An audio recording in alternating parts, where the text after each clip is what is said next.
আসসালামু আলাইকুম এভরিওয়ান।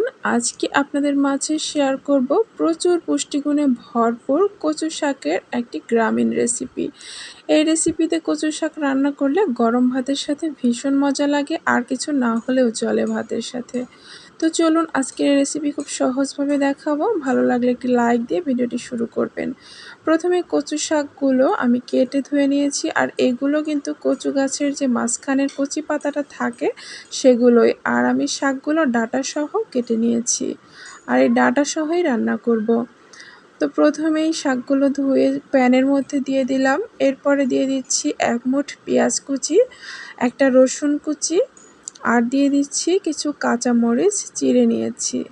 তো এই কাঁচামরিচটা একটু বেশি করে দিবেন, আর রসুনটা একটু বেশি করে দিবেন, তাহলে দেখবেন খেতে অনেক বেশি মজার হয়। এরপরে স্বাদমতো লবণ দিয়ে দিচ্ছি। লবণটা বুঝে পরবর্তীতে অ্যাড করা যাবে, কারণ কচু শাকটা সিদ্ধ হয়ে গেলে অনেক কমে আসে। তো প্রথমে বুঝতে না পারলে অল্প করে দিলেও চলবে, পরবর্তীতে অ্যাড করা যাবে টেস্ট করে। তো এখন চুলাটা অন করে ঢাকা দিয়ে এটাকে সিদ্ধ করে নিব। কচু শাক সিদ্ধ করার সময় এক্সট্রা কোনো পানির প্রয়োজন নেই। প্রথম অবস্থায় চুলার আঁচটা কমিয়ে নেবেন। যখন শাকটা একটু কমে পানি বের হয়ে আসবে তখন আঁচটা একটু বাড়িয়ে দিলেই হবে। আর পানি দিলে কিন্তু শাকটা পাতলা হয়, অতটা টেস্টি লাগে না।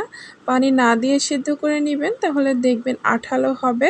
এটাকে আপনারা কচুর ঘন্ট বা কচু শাকের ভর্তাও বলতে পারেন, দুটোই কিন্তু বলা যায় আমি যে রেসিপিটা তৈরি করছি। তো শাকগুলো ঢেকে দেওয়ার পর দেখুন কত কমে গেছে। আমি একটু নেড়েচেড়ে উল্টে পাল্টে দিয়ে আবারও একটু ঢাকনা দিয়ে দিব। তো এভাবে রান্না করতে করতে দেখা যাবে যে আরও কিছুটা পানি বের হয়ে গেছে। তো দেখতেই পাচ্ছেন কতটা পানি বের হয়েছে, আর এই পর্যায়ে কিন্তু কচুর শাকগুলো সিদ্ধ হয়ে গেছে একেবারে। আর এই যে যে এক্সট্রা পানিটা বের হয়েছে এর জন্য কিন্তু আর আমি ঢাকনা দিব না। ঢাকনা না দিয়ে নেড়েচেড়ে পানিটা শুকিয়ে নিব একটু। আর কচুর শাকটা যেন হলদে ভাব না হয়ে যায় সেদিকে খেয়াল রাখবেন। একটু সবুজ সবুজ থাকবে যেন, আর সবুজ সবুজ থাকলে দেখতে এবং খেতেও ভালো লাগে, পুষ্টিগুণও কিন্তু ঠিকভাবে বজায় থাকে। তো যখন পানিটাও কিছুটা শুকিয়ে গেছে তখন আমি একটা ডাল ঘুটনি দিয়ে এরকমভাবে শাকগুলোকে খুব সুন্দর করে ম্যাশ করে নেব, যাতে করে কাঁচামরিচ, পেঁয়াজ, রসুন সব কিছু খুব ভালোভাবে ম্যাশড হয়ে যায়। আর এভাবে রান্না করলে কিন্তু বেশি টেস্টি হয়ে যায়।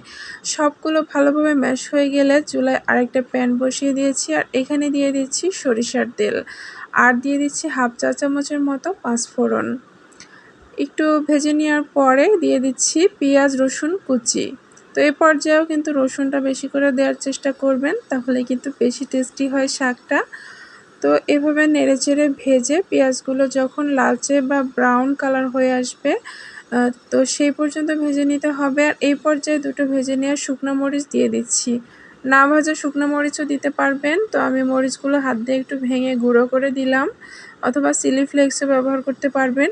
আর সরিষার তেলে এই মশলাগুলো দিয়ে তারপর শাকটা তেলে দিলে কিন্তু ভীষণ মজা লাগে খেতে। আর এটাকে আপনারা ভর্তাও বলতে পারেন অথবা ঘন্টও বলতে পারেন, দুটোই কিন্তু বলা যায়।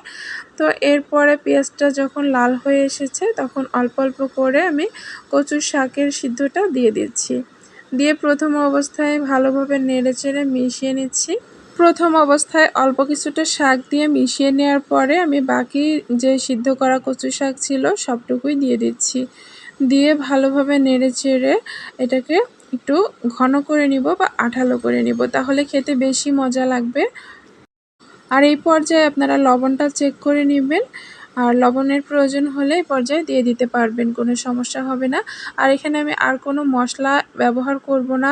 আর এই সিম্পলভাবে কচু শাকটা রান্না করলে বেশি মজার হয়। তবে চাইলে আপনারা ইলিশ মাছ কিংবা চিংড়ি মাছও কিন্তু তেলে ভেজে এটার সাথে তেলে দিয়ে অ্যাডজাস্ট করে রান্না করতে পারবেন, সেটাও কিন্তু ভালো লাগে।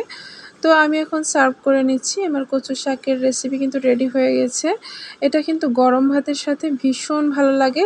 আর এর সাথে যদি একটু পাতলা ডাল আর ১ পিস লেবু থাকে তাহলে তো কোনো কথাই নেই।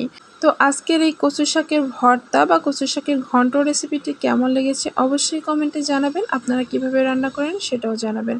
আজকের মতো এখানেই বিদায় নিচ্ছি। রেসিপি ভালো লাগলে একটি লাইক দিবেন, শেয়ার করবেন, আর আমার চ্যানেলটি সাবস্ক্রাইব করবেন। ধন্যবাদ সবাইকে। আল্লাহ হাফেজ।